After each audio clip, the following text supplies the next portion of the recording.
پڕانیا وان 400 پەنابەران ژن و زارۆکن ئەو ئیرۆ گەهشتنە خاڵن سنوورên nêvbera Iraq û Sûriyê.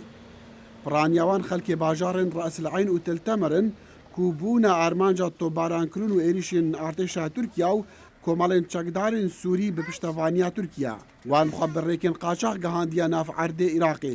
Ji bilî Serêkanî û Tiltemir ku şer lê dibin, hinek ji van penaberan xelkê dêrikê ne.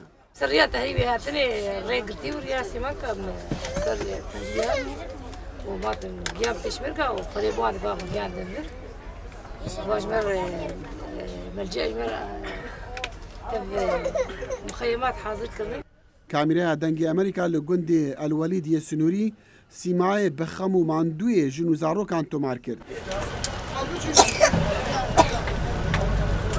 خەڵکی سەرێکی عنیەم بخوا والله ترك بالطيارة وسلاح يقران سريك عني تهالانكر تشتك سريك عني نيشت وين داكر سريك عني الكلها تبو غزبي خوازن جيه ملشي بشر بسكن ام فقر مالي خو اف بنابر بهيفينا شر لسر باجارن وان نمينا وركتنا امريكا بتركيا راكري لسر هريمن وان ببسادم تناهي اولهيه ولداوي او بكار بن فقرن مالن خوان